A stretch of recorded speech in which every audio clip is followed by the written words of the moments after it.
Baiklah, langsung saja masuk ke pembahasan yang pertama, pengertian koperasi syariah.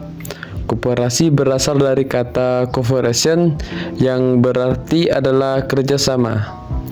Sedangkan menurut istilah, koperasi adalah suatu perkumpulan yang dibentuk oleh para anggota peserta yang berfungsi untuk memenuhi kebutuhan para anggotanya dengan harga yang relatif rendah dan bertujuan memajukan tingkat hidup bersama. Dan poin yang kedua, tujuan, fungsi, dan landasan syariah.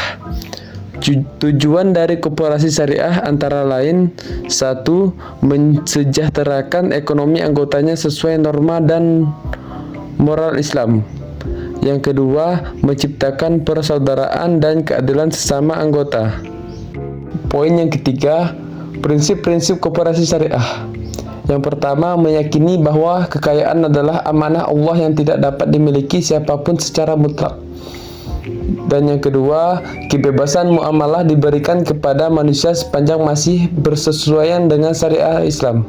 Yang ketiga, manusia merupakan khalifah Allah dan pemakmur bumi. Dan yang keempat, menjunjung tinggi keadilan dan menolak semua bentuk ribawi dan pemusatan sumber daya ekonomi pada segelintir orang. Poin yang keempat, produk-produk koperasi syariah. Menurut Philip Kotler, produk adalah segala sesuatu yang dapat ditawarkan ke pasar untuk memenuhi kebutuhan dan keinginan konsumen. Sedangkan menurut W.J. Stanton, produk adalah seperangkat atribut baik berwujud maupun tidak berwujud. Termasuk di dalamnya masalah warna, harga, nama baik pabrik, nama baik toko yang menjual atau yang biasanya disebut dengan pengecer, dan pelayanan pabrik serta pelayanan pengecer yang menerima oleh pembeli guna memuaskan keinginannya. Di dalam produk-produk yang pertama ada simpanan pokok.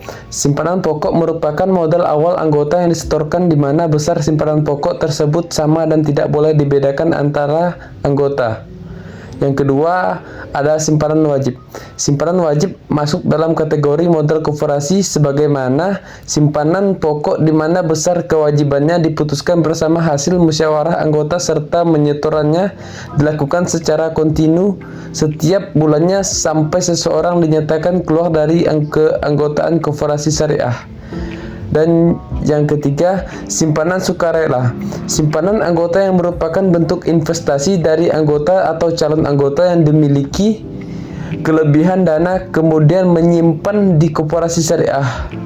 Dan poin yang terakhir adalah simpanan atau tabungan yang berakad wadiah.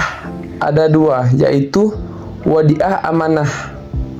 Wadiah amanah merupakan titipan yang tidak boleh dipergunakan baik untuk kepentingan koperasi maupun untuk investasi usaha, melainkan pihak koperasi harus menjaga titipan tersebut sampai diambil oleh si pemiliknya.